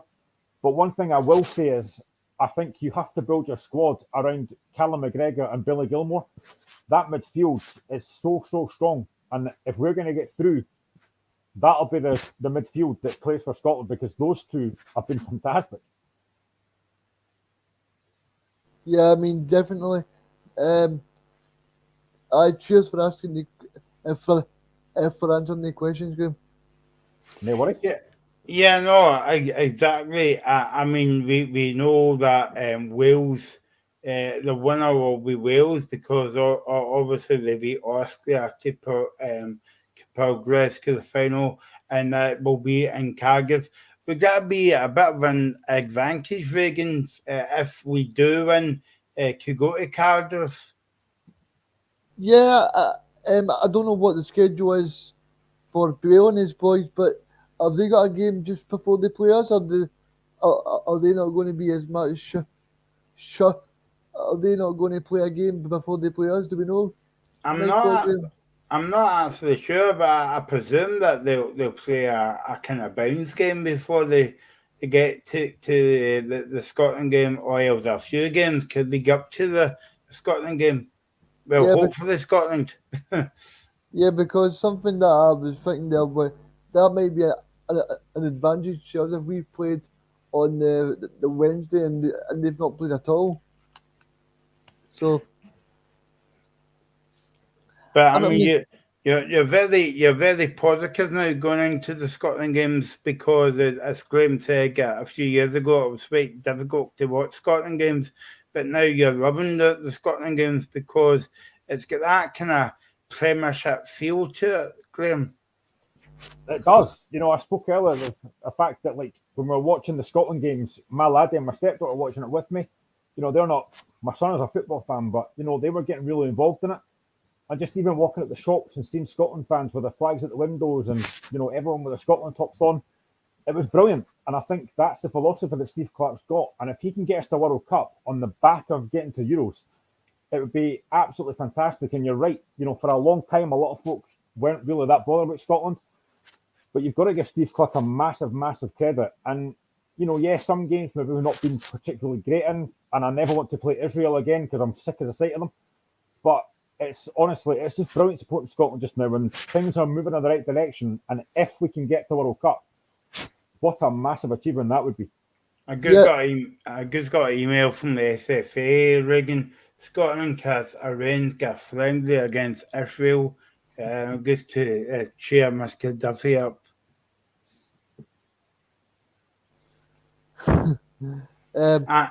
And this year, the World Cup actually takes place between, remember, do your Christmas shopping early this year, guys, because from the 21st of November to the 18th of December, because the World Cup's in Qatar this year as well. It's got to seem a bit funny watching somebody lifting the World Cup when Santa's going to come.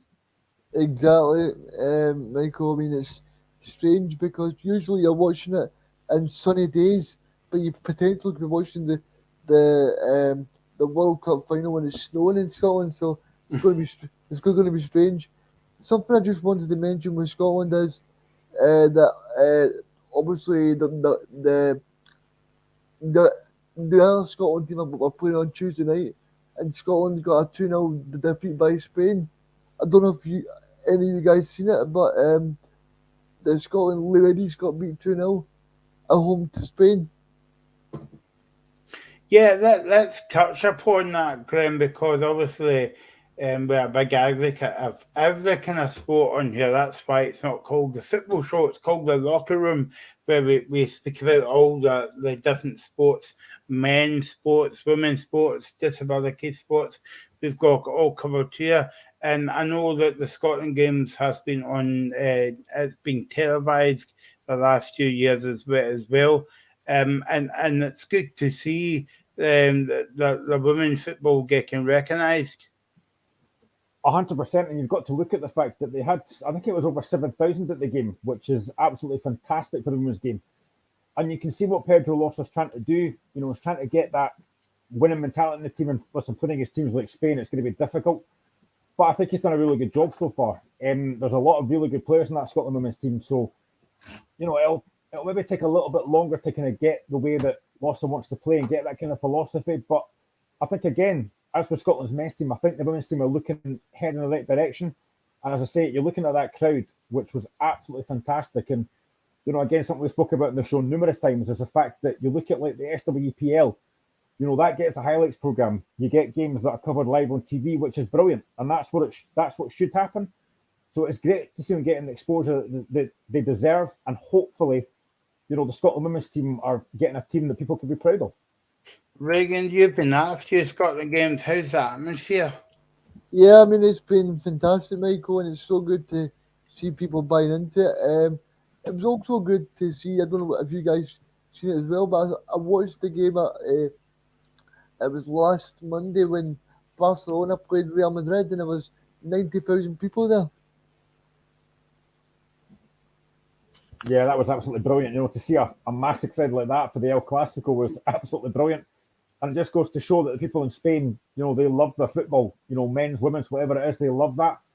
And I think to see that kind of crowd for that kind of game is absolutely magnificent. And, I think you'll be hoping that very shortly that Scotland women's team will get, I mean, they're not going to get 91,000, of course, at Hampden, but hopefully they'll get even bigger crowds as they go on, and I think they will. I don't think there's any question about that. Yeah, no, definitely. I mean, when you look at I know that we spoke about this millions of times on the show, reggae guys, but like if you look at the English football, it's been covered quite a lot. I'm talking about the women's football on Sky or whatever, and I think there's like 2 or 3 games over a weekend now. And I suppose it's the same with the men's sport. You're lucky if you can get 2 games.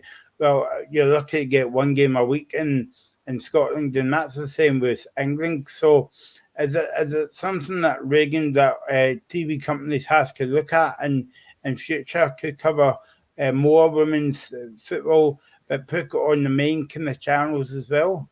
Yeah, because you look at someone like Sky. I mean, they've got a £3 million deal for the ladies football in England, so surely they could do the same in Scotland and try and grow the sport in Scotland as well, and obviously for the national team as well. Then more people can buy into it. But I think for the Scotland manager, he'll just be hoping to get Scotland to that World Cup. I think they're in a great position. They're second in the group they're now, and that'll take them to the playoff. So I think from that point of view, I think the Scotland squad in a very good place. Okay, so we'll hopefully the Scottish women's team will do well, and don't forget we're covering every sport here. We're here every Friday night with myself, Reagan Skimmins, Grim Duffy, and me, Michael Tune, 5 Don't forget you can comment under this video as well, or else you can watch it back later. And you can listen to us as well. How lucky are you? You can listen to us on Indie Live Radio or Independence Live, and you can see our wonderful, beautiful faces. Well, maybe. Let's move on now, guys, because we've only got about 10 minutes left of the show, and it's been a busy show as always. Snooker, Reagan, I know you're a big snooker fan. The World Championships in Sheffield begins tomorrow, and I'm just looking at obviously, we like to highlight the Scottish players that's playing in the first round at the snooker, and I'm looking at the Stephen Maguire. He's got a difficult first round draw against Sean Murphy. Yeah, I mean, Steve Maguire used to be a very good player.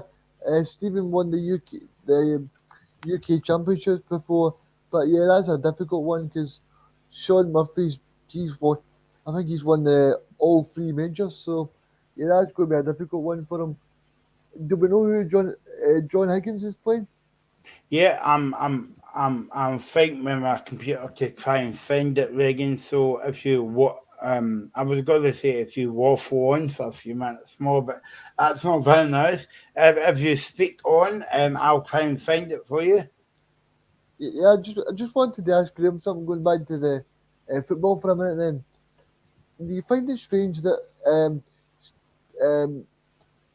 Lasley from Motherwell has moved from St Mirren from his post at Motherwell?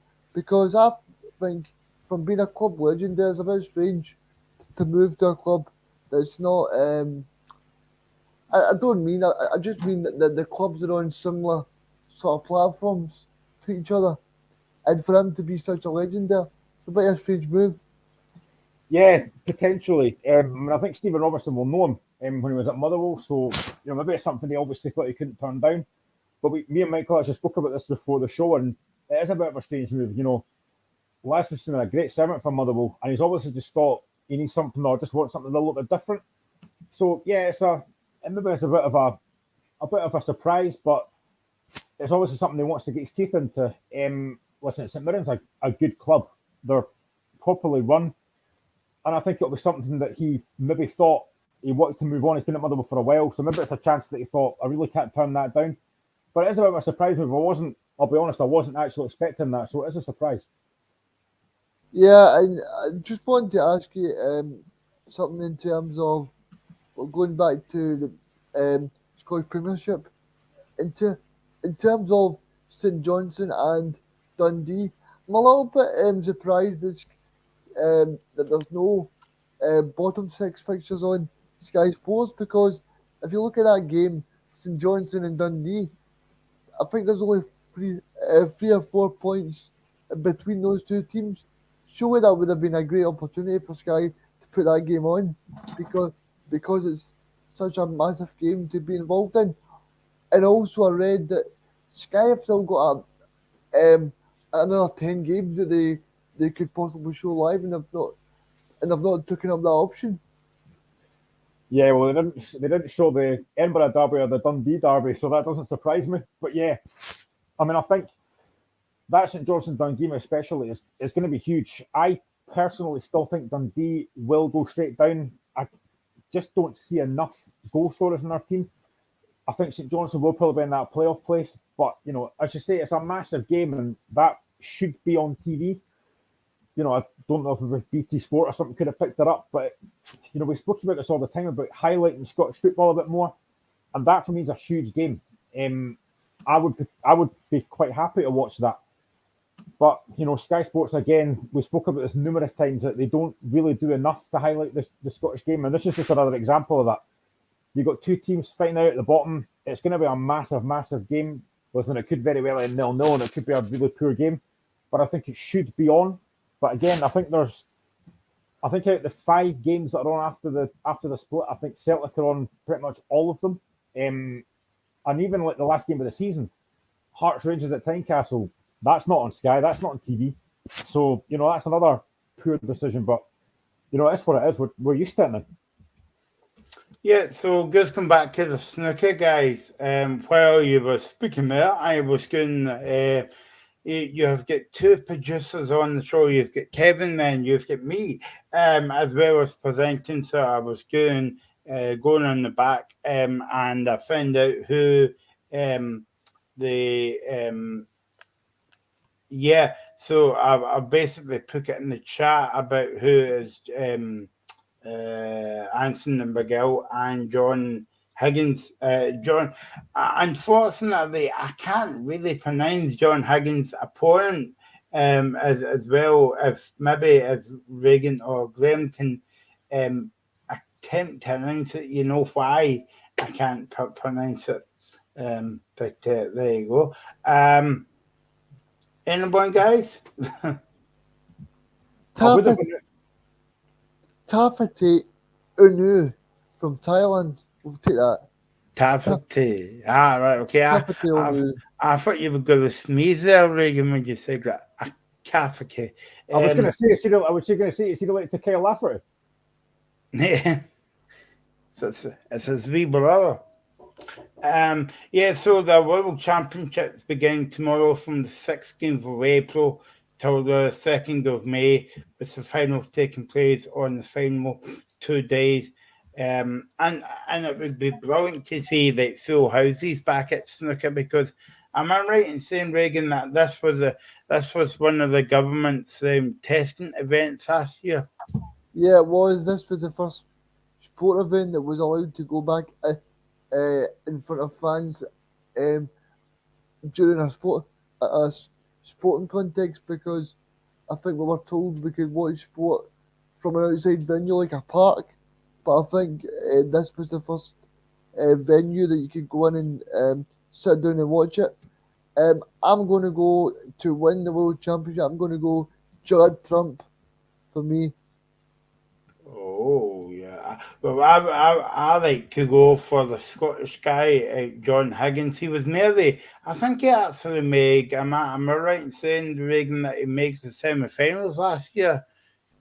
I think you're taking me back too far, Michael. I forgot that far back, but yeah, John. All right, okay. If anybody can comment on it, that'd be brilliant. I mean, John's won quite a few world titles as well, so I think he'll definitely be up there to win. Have you got a favourite game? I don't know. I think one of the big things for me is the fact that Mark Selby, who is the reigning champion, he actually had said he wasn't going to play due to mental health issues. So it's great that he's actually going to compete in this, and I think he will be, he'll fancy this 100%.